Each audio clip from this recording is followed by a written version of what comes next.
Acha neno la Mungu ambalo ni taa liongoze maisha yako.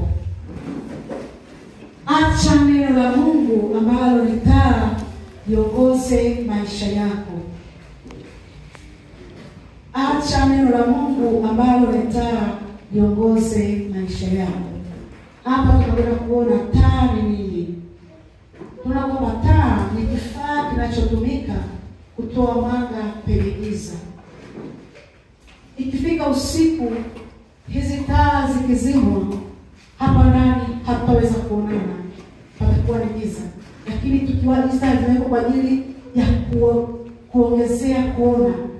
Hata sasa hivi zikizimwa huko ndani patakuwa na giza fulani, na ikifika usiku inakuwa zaidi, unakuwa na giza kabisa, huwezi kuona. Ila hizi taa tukiingia huko ndani, watu watafikiri kwamba sisi siku moja watu waje usiku wakute tuko huko ndani tunacheza tunashangilia, lakini kuna giza. Hawa watu ni wachawi. Maana wachawi ndio wanapenda kukaa wapi? Gizani. Kwa hiyo kumbe mwanga ni wa Kristo, unaonyesha kila kitu unaona. Ukiwa hata huko ndani kwenye giza unacheza, hata akaja mtu akakupiga, hutajua kama nimepigwa na fulani au utakufanyia tendo kibaya, hutajua. Kwa hiyo matendo mabaya huwa ni ya gizani. Haleluya. Tuangalie taa ya Mungu ni nini? Taa ya Mungu ni maagizo ya Mungu yanayoonyesha njia sahihi. Taa ya Mungu ambayo ni neno lake. Hayo ni maagizo. Ni maagizo ambayo yamewekwa kwenye ambayo tunayo kwenye Biblia zetu. Ndani ya Biblia yanayoonyesha ni njia gani unapaswa upite. Unajua kuna njia nyingi, lakini neno la Mungu linakuonyesha njia sahihi. Ile taa ya Mungu inakuelekeza ni wapi ambapo unatakiwa kupita. Tukiangalia maana nyingine ya taa ya Mungu ni sheria na miongozo iliyo wazi iliyotolewa kutoka kwa Bwana. Hiyo ni sheria na miongozo iliyo wazi iliyotolewa kutoka kwa Bwana ili kusaidia kuishi njia sahihi. Njia sahihi ama njia bora na ya haki zaidi kulingana na matakwa yake na mapenzi ya Mungu. Kwa hiyo ni miongozo inayotolewa. Kwa neno ama taa ya Mungu ni miongozo iliyo wazi iliyotolewa kwa Mungu, ambaye Mungu ametoa. Neno la Mungu ni mwongozo wa Mungu ambao ametoa kwetu kwa mtu yeyote ambaye ameamua kumwamini Yesu, ambaye amesema leo nimeamua kumwamini Yesu. Unapoingia, umeingia kwenye himaya nyingine. Unapokwenda kwenye himaya ya mtu au mtu anapotoka nchi moja kuingia nchi nyingine, anapofika mahali pale huwa anakuta pana sheria za ile nchi. Unatakiwa uende, na ukivunja zile sheria unajikuta umefungwa. Wengine wanafungwa maisha, mashaka fulani yuko China amefungwa, yuko jela kwa sababu amevunja sheria ile nini ile nchi. Kwa hiyo unapoingia ndani ya Kristo, unapomwamini Yesu Kristo, kuna sheria na miongozo ambayo iko ndani ya Kristo, ambayo ndio neno lake, ambalo ndio taa inayotusaidia tujue tupite wapi, twende wapi. Kama jinsi ambavyo unavyoingia kwenye nchi nyingine, inakuongoza Mungu anataka nini, Mungu hapendi nini, anataka uishi vipi. Na tunaona kwamba ukishindwa kufuata hizo sheria kuna adhabu. Unaposhindwa kufuata sheria ya Mungu, kuna vitu ambavyo hutapata kutoka kwa Mungu, kwa sababu Mungu anaangalia neno lake. Yeye anasema analiangalia neno lake ili apate kufanya. Kwa hiyo anaangalia kama huyu amefuata kile anachokitaka au hajakifuata.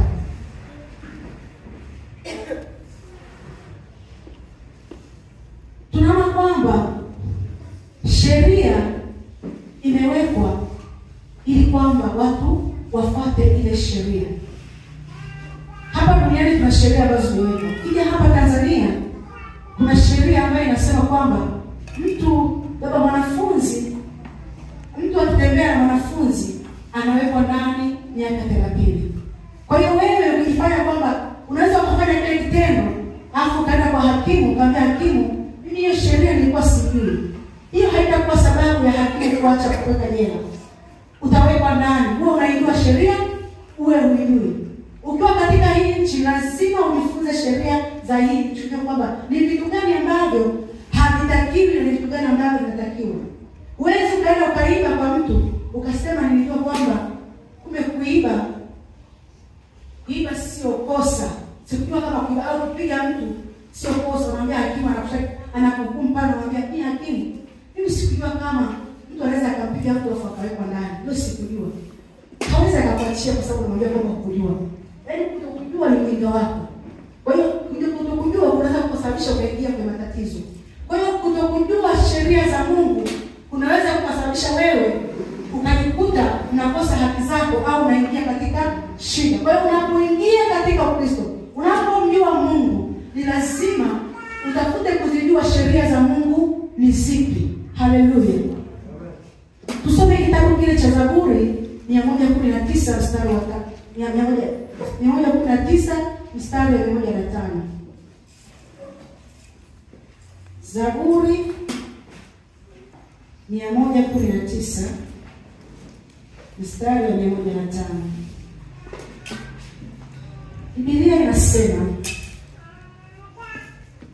neno la Mungu ni taa ya miguu yangu na mwanga wa njia yangu. Neno la Mungu ni taa. Ndio maana nimesema acha neno la Mungu ambalo ni taa. Kwa hiyo neno la Mungu ni taa. Neno la Mungu hapa nasema neno la Mungu ni taa ya miguu yangu. Kwa hiyo neno la Mungu ni taa ya miguu yetu. Ila tuangazia katika miguu hii ili tuone ni wapi tunapokanyaga. Tuangalie tunapokanyaga hapa ni sahihi ama sio sahihi. Tunapopita ni sahihi ama sio sahihi. Tunaona kwamba maisha ya mtu aliyeokoka yanafananishwa na safari. Safari yenyewe ni ya usiku.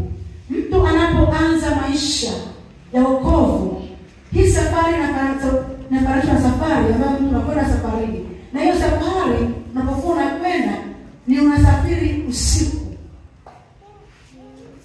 Na tunaona kwamba usiku huwa unakuwa na mambo mengi. Usiku unakuwa na mambo mengi. Unapokuwa unasafiri usiku, unakuwa na mambo mengi njiani. Ukiwa na giza, huwezi kuona njia.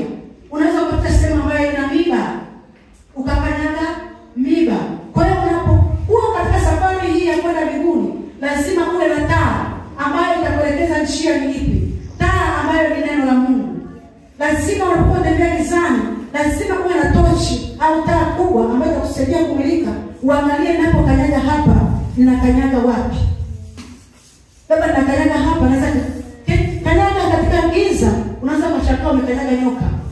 Nyoka akakugonga, ukafa hapo hapo. Au ukakanyaga sehemu kwenye maji, ukashangaa umeingia kwenye maji. Siku moja alinisimulia baba yangu, alikuwa anatoka msibani usiku. Kwa sababu kulikuwa na giza, alikuwa anatembea na barabara yote iko sawa. Akakanyaga akashtuka ameingia kwenye dimbwi. Akaamsha simu mwaka alikuwa mwenyewe. Kwa hiyo kwa sababu gani? Alikuwa anatembea gizani, alikuwa haoni. Lakini ilikuwa ni mchana, lazima angeona kwamba hili ni dimbwi lina maji. Lakini kwa sababu alikuwa anatembea kwenye giza, hakuona kwamba hilo ni dimbwi. Bwana Yesu asifiwe. Napenda kutoa mfano mmoja. Njoo mtumishi wa Mungu wa kanisa. Ama usogee hapa mbele kidogo. Nitoe mfano mmoja huu.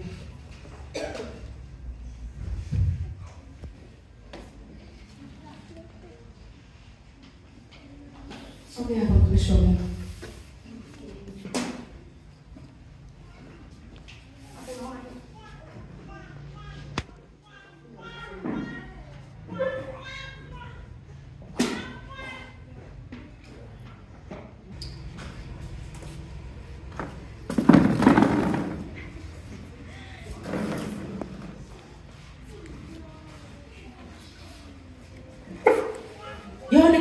Ukifika mlangoni hapo, naomba uende kwa Kinkolo, ukamsalimia Kinkolo alipo.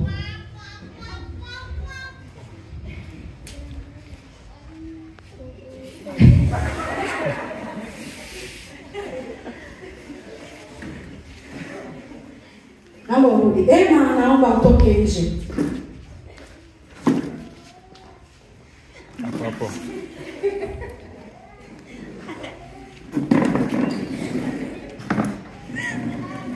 Ema toka nje. Nenda kwa kikoro kamda. Umsalimie. Haleluya. Amen.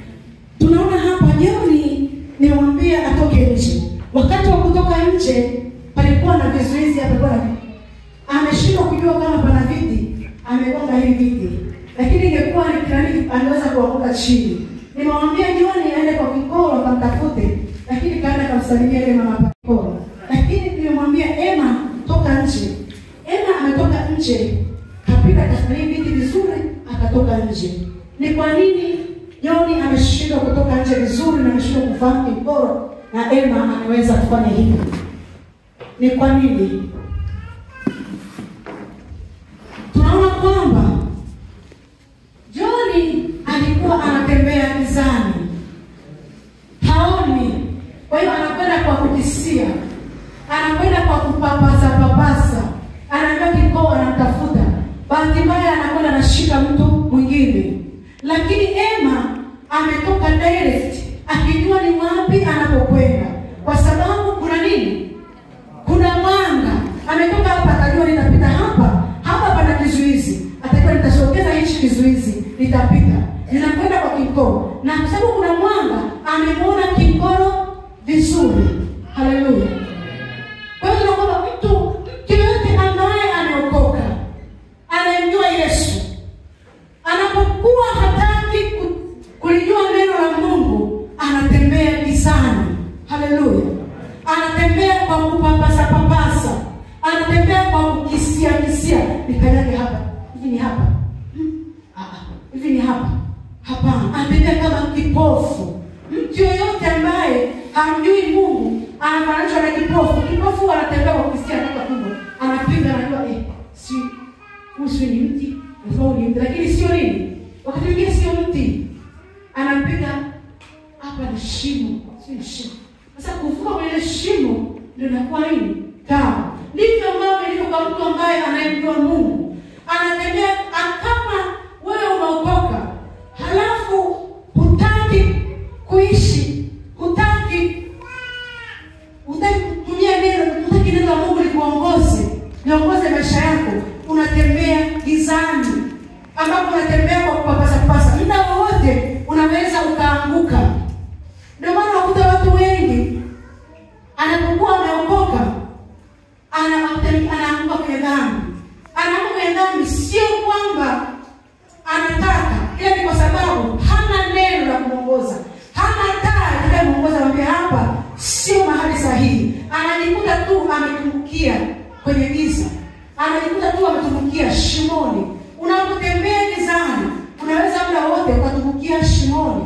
Unaweza ukaanguka mahali popote. Haleluya. Mtu anapokuwa anaokoka, ni moyo wake unakuwa umeokoka, roho yake inaokoka. Akisema leo, kwa mfano leo anakuja mtu hapa, labda anakuja mtu labda ni mzinzi, ama anakuja mtu hapa ni mwizi, ama ni mlevi. Anaposema leo namwamini Yesu, ni moyo wake unakuwa umeokoka, roho yake inaokoka. Lakini bado akili inakuwa bado haijaokoka. Kwa sababu bado akikaa hapa ataanza kuwaza, anaweza akatoka tu kashangaza, ningepata angalau kamoja tu. Anaokoka, lakini anawaza apate nini? Apate angalau kamoja. Ni roho yake imeokoka, lakini akili bado. Haleluya. Roho yake imeokoka, lakini akili yake bado. Kwa hiyo anawaza, ningepata kamoja. Ile tota ni moja, nina kiu. Yaani ile akili yake, nafsi yake bado inatamani vile vitu vya nje, bado haijaokoka.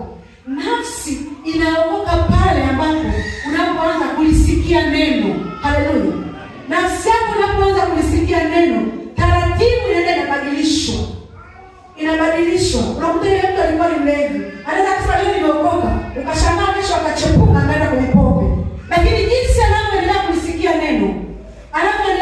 neno, anaendelea kubadilishwa. Unashangaa yule mtu alikuwa anachepuka anaenda kwenye pombe, anaacha kabisa. Anaweza akaja akashuhudia akasema jamani, niliokoka.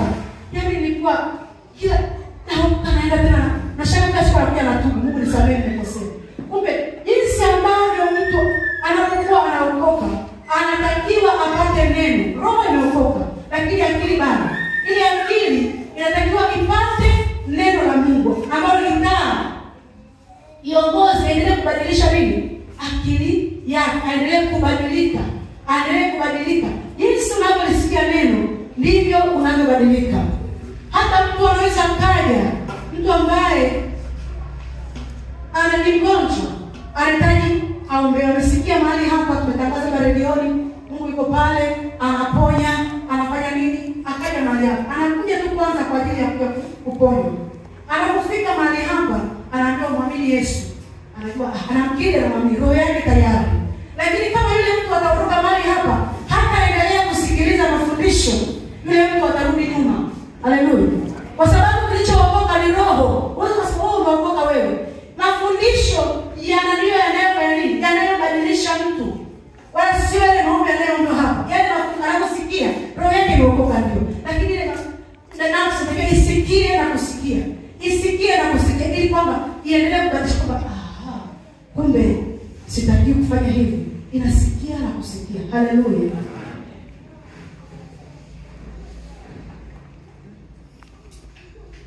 Ndio nasema kwamba mtu anapookoka bila neno la Mungu, au mtu unapokuwa kanisani, unaweza ukakaa kanisani miaka miwili lakini ukawa ni yule yule. Yaani yule mtu ambaye unamwona kanisani, unamwona kila siku habadiliki. Yule amekosa neno. Amekosa neno ambalo ni mwanga, ni njia yake ya kumuongoza. Kwa hiyo yule mtu anakwenda kwa kupapasa. Anakwenda akitafuta. Kwa hiyo ndio maana kila siku habadiliki. Anakuwa ni yule yule. Ukimwangalia leo ni kama alivyokuwa jana. Lakini unaweza kuwa watu wawili. Lakini mmoja unashangaa, hivi mbona fulani yeye amebadilika? Fulani leo hii ni mtu ambaye anahudhuria ibada, anaomba. Zile tabia za mwanzo hana tena, lakini fulani aliokoka naye zile tabia za mwanzo nazo. Kumbe yule mmoja amefuata neno, amelisikia neno ambalo ni mwanga unaoongoza. Lakini yule mwingine yeye hataki kusikia habari. Ukisikia na kusikia ndipo unafanya nini? Unabadilika. Haleluya.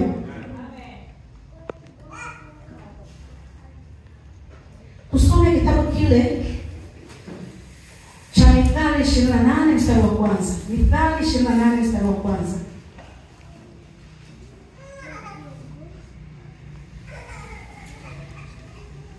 Biblia inasema, waovu hukimbia wasipofuatiwa na mtu, bali mwenye haki ni jasiri kama simba. Waovu wanakimbia wasipofuatiwa na mtu. Unajua kwa nini Mungu anakimbia?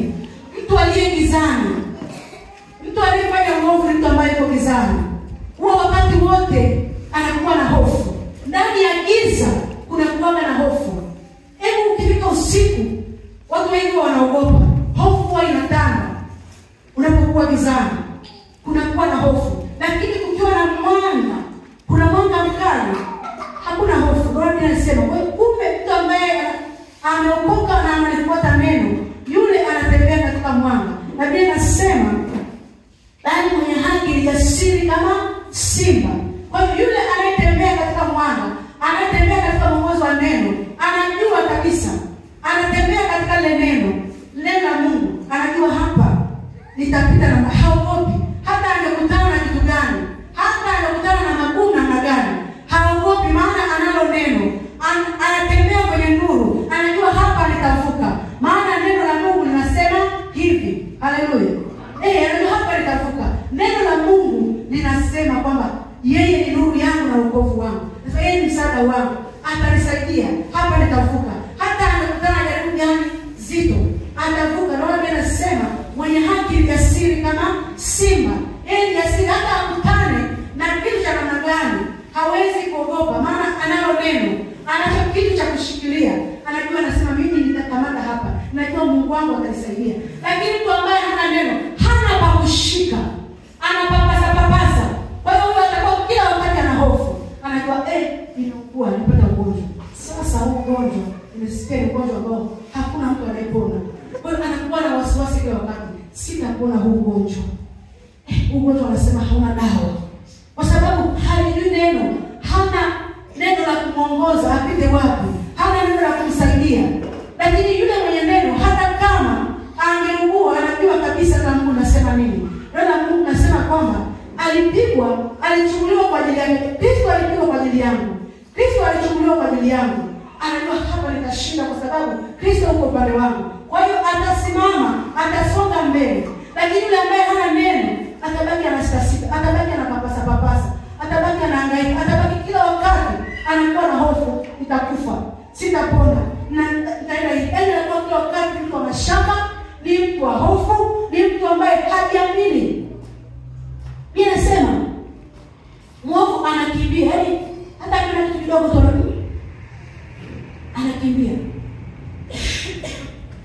Lakini mwenye neno ni jasiri. Wana wa Mungu, tukiwa na neno la Mungu utakuwa majasiri. Hakuna kutisha.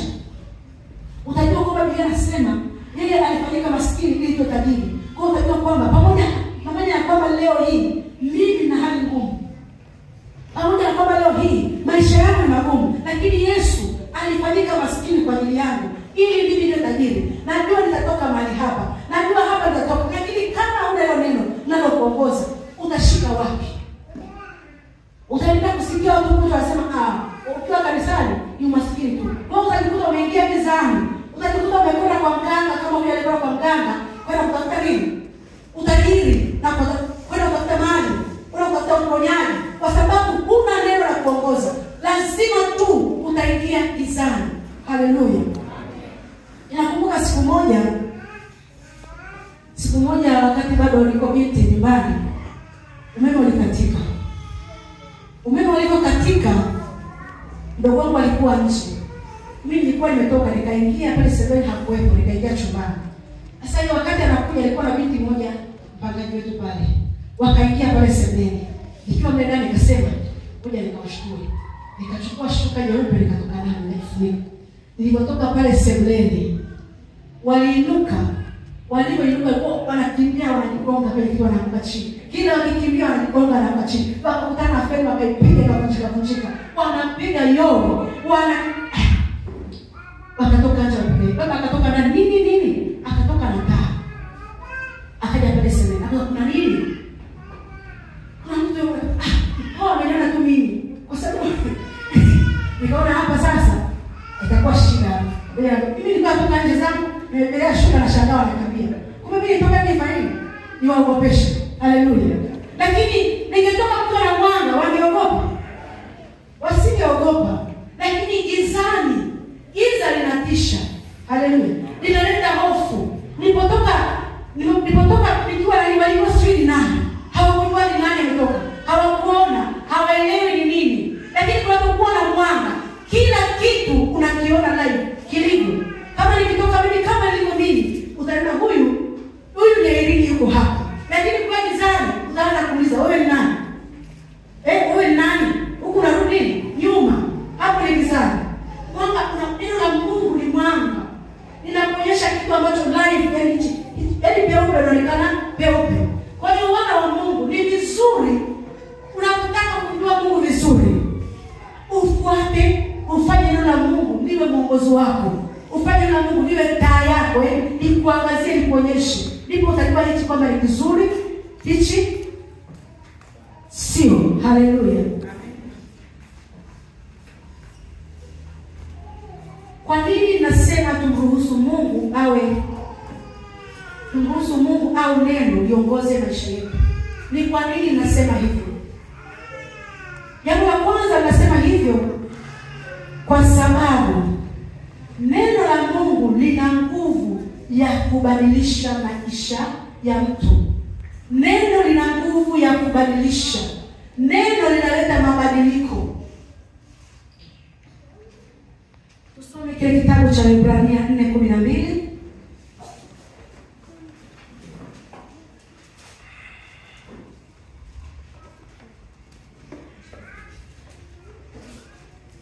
Ibrania 4:12.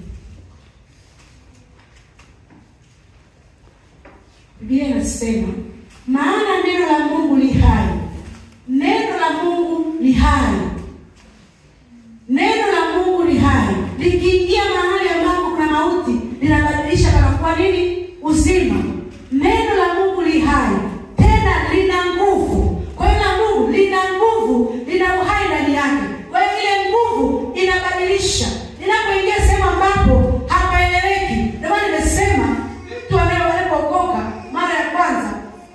kuanguka roho, ila akipata neno ndio linabadilisha maisha yake. Kwa hiyo neno lina nguvu ya kubadilisha. Neno la Mungu li hai, tena lina nguvu, tena lina ukali kuliko upanga wao wote ukatao kweli, tena la choma hata kuzigawanya nafsi na roho na viungo na mafuta yaliyo ndani yake, tena li jepesi kuyatambua makusudi, mawazo na makusudi ya moyo. Neno la Mungu linaweza kutambua mawazo, makusudi ya mtu. Neno la Mungu lina nguvu ya mabadiliko. Tukiangalia mfano wa Petro. Petro amekaa na Yesu miaka ile aliyokaa naye, akijifunza neno la Mungu. Neno la Mungu lilimbadilisha Petro. Alikuwa ni mvuvi, alikuwa anaongea kama mvuvi. Ukifika huko watu na eneo, watu wanaongea kulingana na sehemu zilizo. Haleluya. Ukifika mitaani kwa wale shapikipiki, unakuta wana misemo yao, wana maneno yao. Hata ukiongea hapo unajua huyu anaisha pikipiki. Ukifika kwenye mabasi stand, unapata stand, wana misemo yao, unajua hawa wanaongea hivi. Kwa sababu wameshakaa kule stand, hata ukienda kwamba hauko hivi, lakini ukiingia pale, kulingana na jinsi Baba alivyo, pana kubadilisha, unafanana na wale. Haleluya. Unabadilisha unafanana na wale watu. Kwa hiyo ukienda sehemu hii kwa mwalimu, unabadilisha unakuwa huyu ni mwalimu. Sababu ameshabadilishwa. Kwa hiyo daktari na yeye anabadilishwa. Kwa hiyo Petro alipochukuliwa na Yesu kwa mwanafunzi wake, alifundishwa. Yesu alikaa akawa anamfundisha mpaka Petro ile kipindi alibadilika, akawa kama Yesu. Kila alikuwa akimtazama alimwona Yesu ndani yake. Alipokuwa akizungumza, alizungumza kama nani? Kama Yesu. Alipenda kama Yesu. Ndio maana hata wakati Yesu alipokuwa anasulubiwa, wakati Petro anamkana Yesu, walimwambia hapana, wewe unakuwa unaongea kama Yesu, maneno yako jinsi ulivyo unafanana naye. Haleluya. Akaonekana anafanana na Yesu kwa sababu alikaa na Yesu, akawa anajifunza, aliwafundisha kwa muda mrefu, akawa anafundisha. Anakwenda Petro akabadilika. Neno limesema lina nguvu ya kubadilisha. Lina uwezo wa kubadilisha hata mazingira. Kama anaweza kubadilisha mtu alikuwa hivi, akawa hivi, lina uwezo wa kubadilisha mazingira. Mtu anaweza kwa mimi niko hivi, lakini kwa sababu ameshabadilishwa na mazingira, huyu yuko hapa. Unamfahamu kabisa kwa sababu lina nguvu ya kubadilisha. Kwa neno la Mungu lina nguvu ya kubadilisha. Chochote ambacho unakitaka kinaweza kubadilishwa na neno. Haleluya. Unataka uponyaji unabadilika. Yaani ile nguvu ya mauti inabadilishwa na kuwa uzima kwa sababu inabadilishwa nini? Neno la Mungu linabadilisha. Neno la Mungu linaweza kubadilisha uchumi ulio chini ukabadilisha kuwa uchumi mzuri. Ukawa na uchumi ambao unaeleweka. Ni neno. Neno ndio linaweza kubadilisha. Tulifundishwa kwamba sio maombi ni muhimu sana. Maombi ni muhimu sana. Lakini neno ndilo linakwenda kubadilisha. Unalitumia ile neno linakwenda linabadilisha yale mazingira. Neno linabadilisha vile vitu ambavyo havikubali, havitaki kuondoka. Lile neno linatumika kubadilisha vile vitu. Neno Mungu linatumika kubadilisha. Ukiwa na maombi mengi sana, una neno, mambo hayawezi kubadilika. Maana Biblia inasema huwa analituma neno, nalo neno linafanya kazi ya Mungu. Haleluya. Neno la Mungu linatumwa, linakwenda linabadilisha yale mazingira. Hata kama una maombi yako unafanya, huwezi kufanya maombi bila kujua na kuwa na maarifa. Kwa sababu neno ndio linabadilisha mauti kuwa uzima. Ni neno. Maombi ni muhimu, lakini bila neno ambalo linaweza kubadilisha, ambalo ni taa, ambalo ni mwanga, ambalo linaonyesha upitie wapi, neno la Mungu litakuonyesha kwamba ufanye nini. Kwa hiyo ndio linaweza kubadilisha kila ambacho kibadilike, kikabadilishwa. Kuna mtu mmoja alikuwa anasimulia kwamba yeye alikuwa ameokoka. Kuna wengine unaweza kuwa umeokoka lakini unaona kwamba hayaendi, hayabadiliki, lakini kumbe unahitaji neno la Mungu ili liweze kubadilisha yale mambo. Neno pekee linaweza kubadilisha. Akawa anaona kwamba mambo yake hayaendi. ameokoka lakini ana tabia fulani ambayo inamsumbua. Ile tabia ilimfanya akawa mpweke sana. Akawa mtu ambaye kila nikana watu wakimwona wanamogopa. Hasira, tabia hasira. Kila anapokaa na watu anakuwa na hasira, nyumbani hasira, akiwa na mume wake hasira. Ile tabia ilikuwa inamuuzi sana. Alikuwa haipendi, lakini anaomba sana abadilike ile tabia, lakini hakuna. Alikuwa hana neno la kumsaidia, hana maarifa ya kumsaidia. Haleluya. Kwa hiyo alipomwambia Mungu, nataka nijue hichi ni shida gani, akawa anajifunza, akapata maarifa, akajua kwamba hii hasira imetoka sehemu fulani. Kwa hiyo akashughulikia, akabadilika. Kwa hiyo neno ndio lina uwezo wa kubadilisha mambo. Bila neno huwezi kubadilisha. Neno la Mungu lina uwezo wa kubadilisha. Kwa neno la Mungu unaweza kufanya kitu kikabadilika. Lakini ukienda kichwa huwezi kubadilisha mambo. Haleluya. Tunatakiwa kujifunza na Mungu kutumia neno kubadilisha mambo.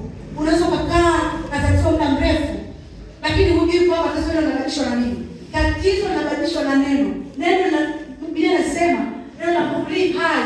Anasema kwamba hapo mwanzo alikuwa neno. Naye neno alikuwa ni nani? Ni Mungu. Kwa hiyo neno la Mungu ni Mungu mwenyewe. Kwa hiyo Mungu ndo anaweza kubadilisha ile neno. Yeye Mungu anaingia kwenye tatizo, analibadilisha. Lakini Mungu anataka uwe nalo ile neno. Haleluya. Uwe nalo, ukae nalo ili liweze kubadilisha mazingira. Haleluya.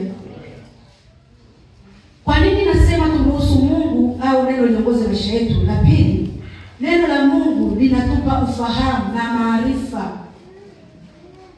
Neno la Mungu linatupa ufahamu, kutambua. Neno la Mungu linakupa maarifa ya kujua ufanye nini. Linakupa maarifa ya kujua hapa natakiwa nifanye hivi. Ndio maana watoto wanakwenda shule, kwenda kujifunza. Wanapofika kule shule wanapata maarifa, wanajua, wanaelewa, wanafunguliwa ufahamu. Anajua kumbe moja jumlisha moja ni mbili. Ukimuuliza mtu ambaye hajaenda shule, hajafundishwa moja jumlisha moja, anaweza asijue, hajui, haelewi ni ngapi. Lakini mtu aliyekwenda shule akapata maarifa, ukimuuliza anajua, ni rahisi kujua. Kwa hiyo unapokuja kanisani, unafundishwa na kufundishwa, unapata maarifa. Unajua ni kitu gani cha kufanya, ni kitu gani ambacho sitaki kufanya. Tuangalie ile Hosea 4. Hosea 4:6.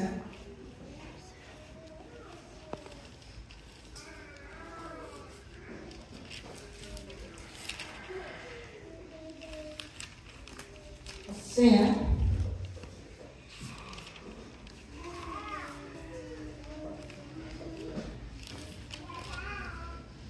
Kitabu cha Hosea 4:6.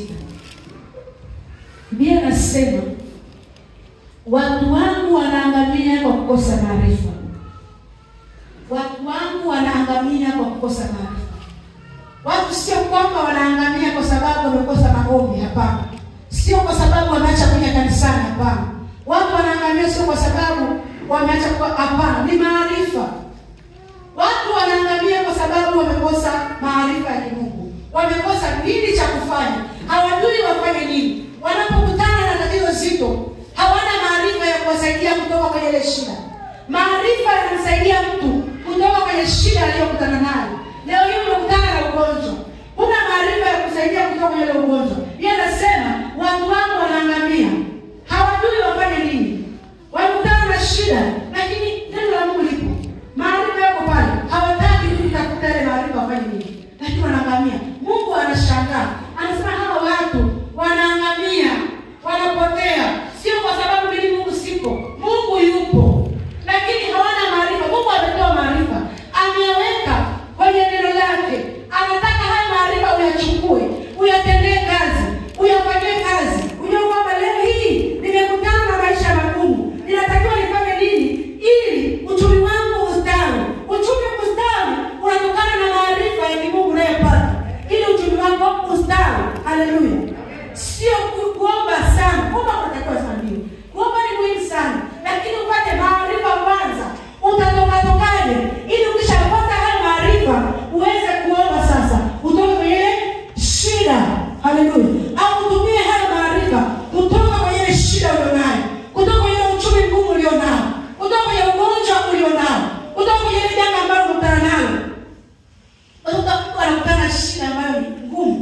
shida ambayo anaangalia siwezi. Lakini Mungu anatazama, anasikitika sana.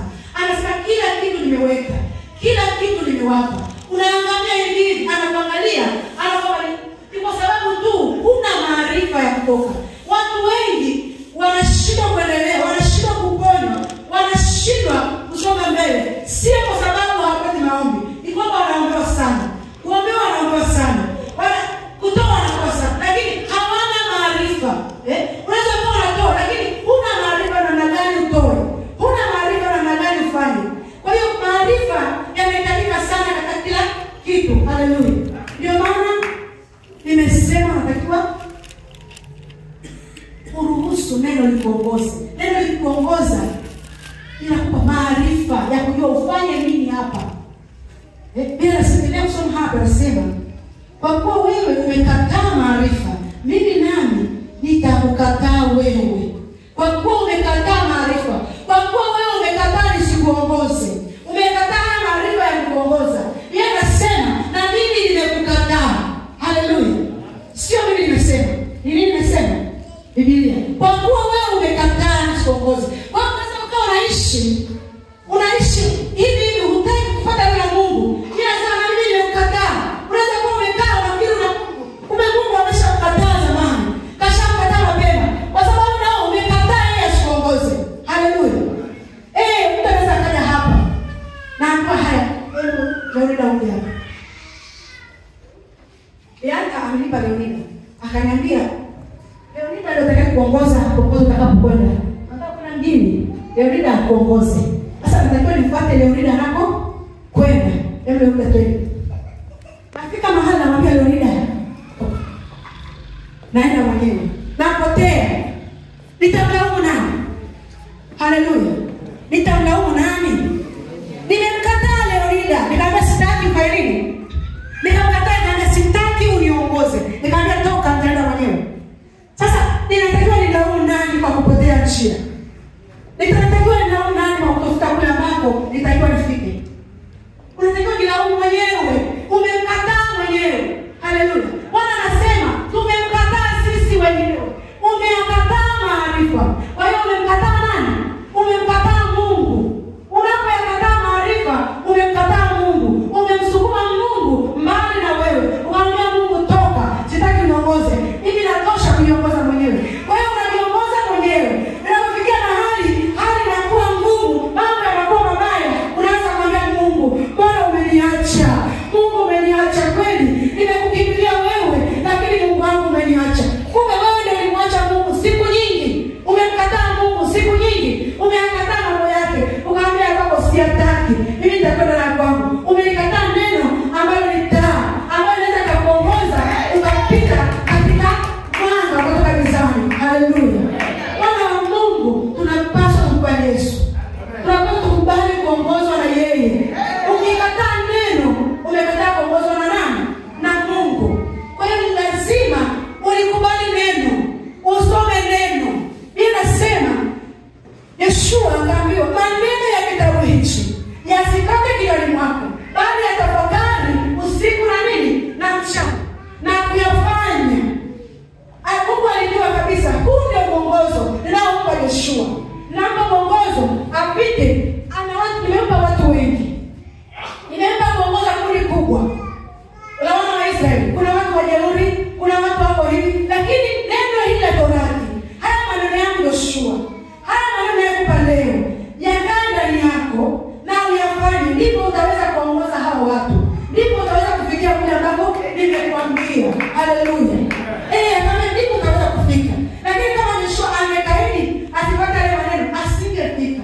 Haleluya. Ni kwa sababu alipata ile maneno yalikaa ndani yake. Aliyasoma, yakakaa ndani, akawa anatafakari. Akifika wana wa Israeli wakafanyia mambo ambayo sio, anatafakari neno linasema hivi, sheria inasema hivi. Anaangalia sheria, anasonga mbele. Haleluya. Unapofika mahali unakutana na hali ngumu, unakutana na ngumu, unaliangalia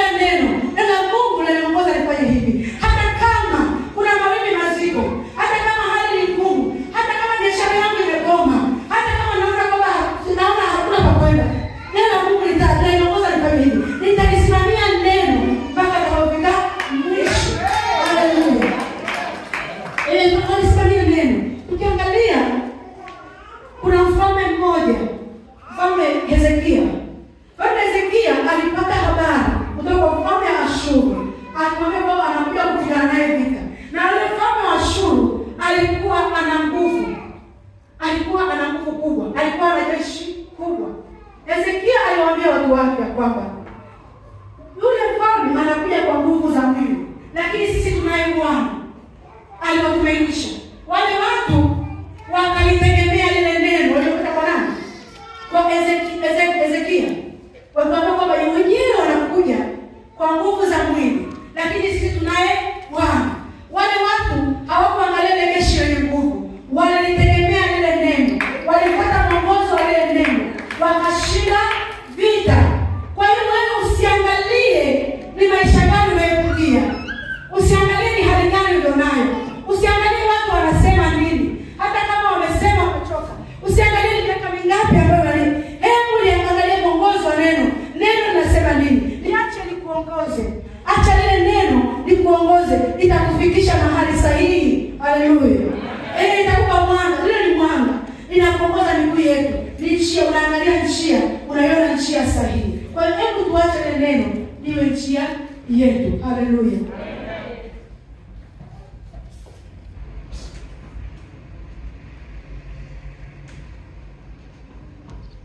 Mwana wa Mungu, kutokujua neno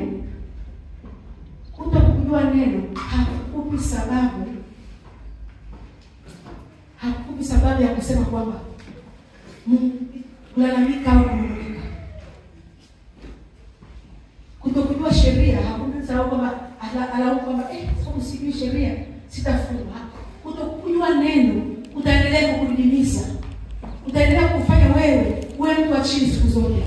Lakini hakukupi sababu ya kwenda mbele za Mungu mwambie Mungu, mimi ili sikujua Mungu. Au umefika umetenda dhambi, mwambie Mungu, nimefanya dhambi, sikujua kama kuiba ni dhambi, sikujua kama kuiba ni dhambi. Unaambia hakukupi sababu, utahukumiwa tu. Haleluya. Ni vizuri kama ni mwana wa Mungu uyatafute maarifa yatakayokuongoza katika njia iliyo sahihi.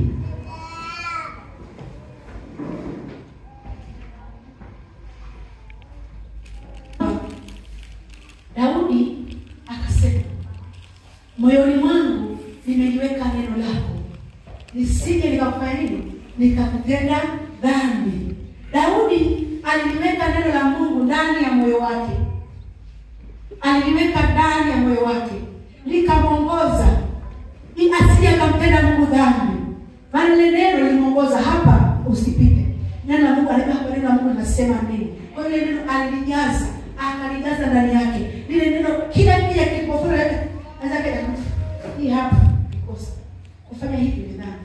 Aliweka neno. Kwa hiyo Bwana wa Mungu, tunatakiwa tujaze neno la Mungu. Kama Daudi alivyoliweka ndani yake neno la Mungu, ameliweka ili asije akafanya dhambi. Na uweke neno la Mungu liweze kukuongoza, liweze kukusaidia.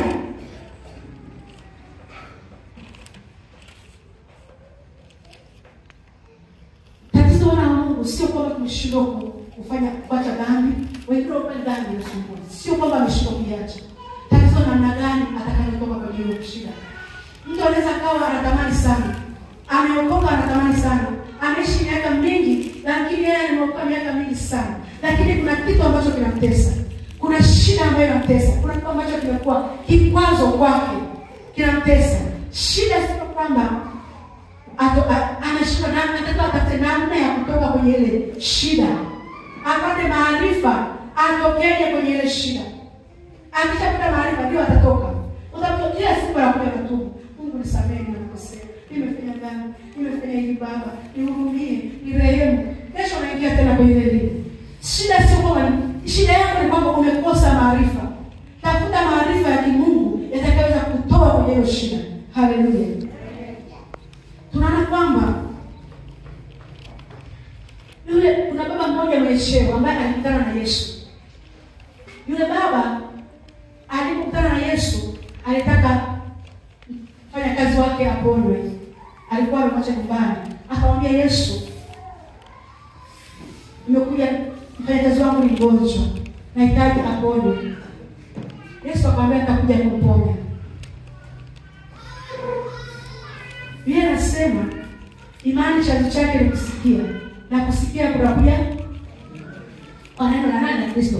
Yule baba alikuwa ameshasikia habari za Yesu, na alikuwa ameshapata neno la Mungu, akajua kwamba huyu ni mponyaji, na akajua kwamba anaweza akaponya hata mali alipo hapo anaweza akafanya. Kwa hiyo kwa kupata maarifa yale na kujua, maana alikuwa anapata maarifa yale akajua, maana alisikia, imani chanzo alisikia. Akawa na imani kwamba huyu mtu hapa anaweza akafanya, anaweza akaliponya hapa bila akakwenda kule. Akaona hii ngoma ishi hapa, kwa sababu alikuwa na maarifa, na aliweza kumwambia Yesu, akamwambia kampana pale, unaweza kumponyesha nenda aende, lakini akamwambia unaweza kuponya, maana alijua Bwana wa Mungu unaweza kukosa vitu vingi kwa kutokuwa na maarifa ya Mungu tu. Huyu baba alikuwa na maarifa nini? Ya Mungu. Bwana Mungu akapambania hapa Yesu ili aponye mtumwa wangu hapa. Maana tunaweza kaenda kutoka njiani, utaona mambo mengi. Akashika farini kumponya. Kafanya watu wengine wagonjwa wengi kwa njiani, akaendelea leo kunya mgonjwa wangu asipone. Lakini kwa sababu alikuwa anaelewa, akapata haki yake pale. Haleluya. Ukiwa na maarifa ya Mungu, unapata haki zako. Ile baba alipata pale, maana alikuwa akamwambia Yesu, mimi ni mkubwa. Alikuwa mtu wa cheo, alikuwa na cheo nishi. Akamwambia mimi ni mkubwa. Huwa nikitaka kitu naamuru tu. Kwa hiyo wewe unaweza kuamuru. Maana alikuwa Yesu anaweza kusema neno. Akamwambia sema tu. Neno hili moja. Alikuwa neno linaweza kubadilisha mazingira hata mbali. Ule ni mwanga ile kwenda mbali. Kwa hiyo alikuwa ana maarifa ya Mungu. Alikuwa anajua. Aliweza kubadilisha kuona kule hakutoka pale. Haleluya. Tunaweza tukafanya mambo kwa kuwa na maarifa. Au kukosa maarifa pia sema watu wanaangamia. Lakini ukiwa na maarifa, tukiangalia kitabu cha Ayubu,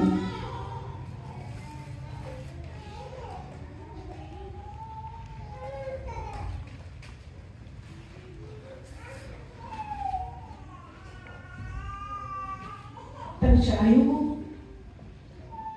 36:12.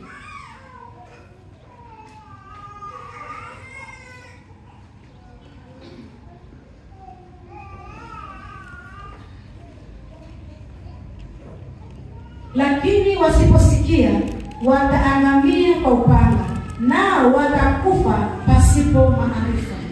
Yaani watu wasiposikia watakufa. Kwa hiyo wakati mwingine mtu anaweza akaangamia, akafa kwa sababu tu hana maarifa. Ni kitu kidogo tu kitakifanyike. Ni kitu kidogo tu kitakifanyike mahali hapo. Lakini kwa sababu hayo maarifa hauna, unaangamia. Lakini Mungu ametupa neno. Ni wewe kulisoma na kulifanyia kazi. Haleluya. Tukiangalia kitabu cha Mithali 25.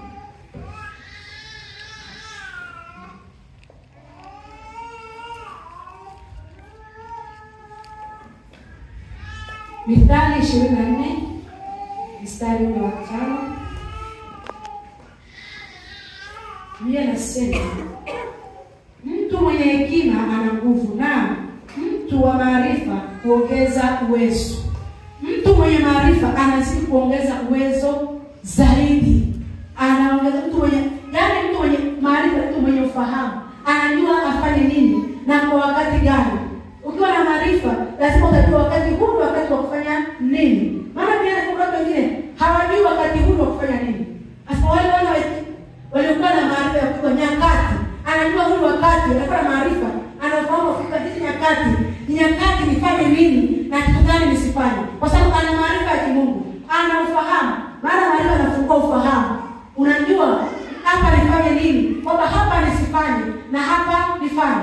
Kama una maarifa utajifanyia tu, kwa sababu hujui, ufahamu wako hauelewi kwamba hapa nikifanya hili ni baya, nikifanya hapa italeta changamoto hii. Ukiwa na maarifa inakupata hekima ya Mungu, kwa sababu unakuwa unakumbuka na kupata ufahamu wa kujua jambo hili naweza nikalifanya hapa na isilete madhara, ama jambo hili nikifanya hapa litaleta madhara. Maarifa ya Mungu yanafungua ufahamu wa mtu.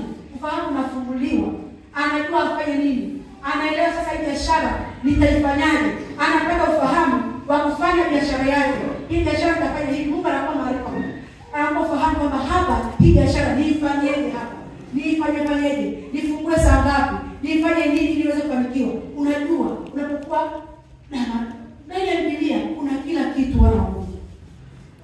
Ndani ya Biblia kuna kila kitu. Sisi tu hatutaki kutafuta hayo maarifa.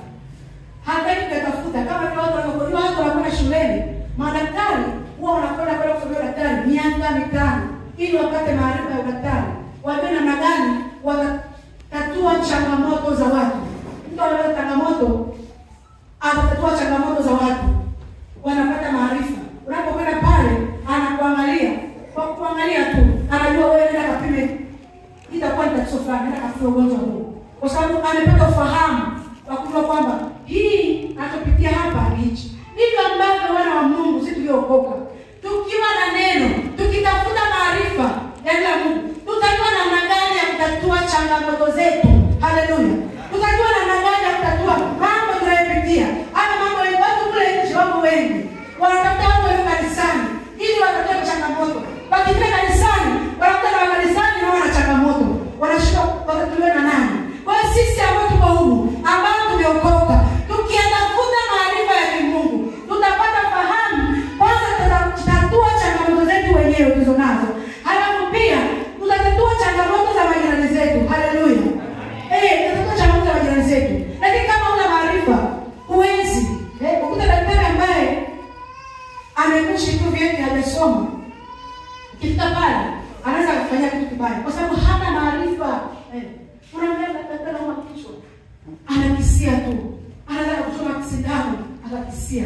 Lakini wamepata wale watu wana shuleni, wanaenda kupata maarifa. Na sisi tuingie shule zetu za Mungu hii, kila wakati soma, jitahidi kutafuta maarifa ya Mungu ili Mungu akusaidie.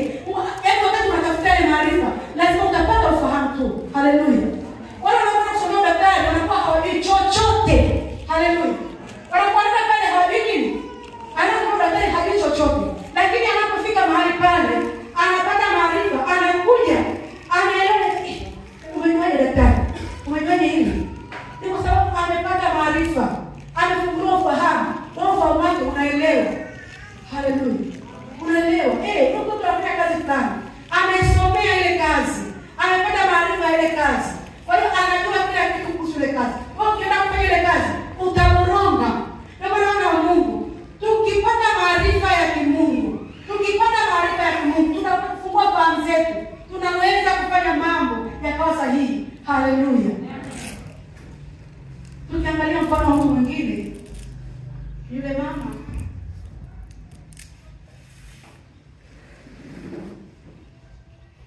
aliyekuwa akitokwa damu. Yule mama hakuja kwa Yesu hivi hivi. Ni kwamba alisikia habari zake, akapata taarifa yake, akapata maarifa, akajua huyu Yesu anaponya. Akajiambia moyoni mwake, nikienda kwa Yesu, nikikamata ile vazi, maana nimeambiwa yeye ni mponyaji. Nimeambiwa neno lina nguvu. Alikuta neno lina nguvu, akajua hili neno nikienda kwa Yesu. Nikafika tu, nikakamata vazi lake. Yaani maarifa ambayo alipata, akafungua ufahamu. Akamwambia wewe, akafungua ufahamu. Hapa nikienda tu, nikafika pale, nikagusa ile vazi, nitapona. Haleluya. Haya ni maarifa alipata, akawa na ufahamu, akaenda. Ulimuongoza katika njia sahihi. Haleluya. Akaongozwa kwenye mwanga aende vipi. Lakini asingepata ile neno, angekuwa gizani. Maarifa yalikuwa kwenye giza. Haleluya. Asingepata ile maneno, asingesikia zile habari za Yesu, akapata maarifa, akapata ufahamu. Angeendelea kukaa na tatizo lake. Angeendelea kuwa na shida yake. Kwa hiyo shida nyingi tunakuwa nazo ni kwa sababu tu hatuna maarifa ya Mungu ya kutupa ufahamu tufanye nini. Haleluya. Kwa hiyo wana wa Mungu, nachozidi kusisitiza hapa ni kila mtu atafute namna kwa kwamba acha neno la Mungu ambalo ni taa liongoze maisha yako. Utafuta hilo neno. Tafuta haya maarifa ya Mungu. Unajua kwamba tunasema kwamba neno la Mungu lina nguvu ya kubadilisha maisha yako. Neno la Mungu lina nguvu ya kubadilisha wewe. Sasa ukipata yale maarifa yanakubadilisha.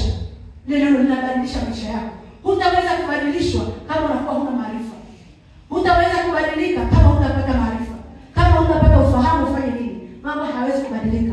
Utakuwa ni mtu wa kulia kila siku, kuona kama Mungu hafanyi, kuona kama Mungu ni mwongo, amesema lakini hafanyi. Kila siku mara kanisani, kwenda kanisani.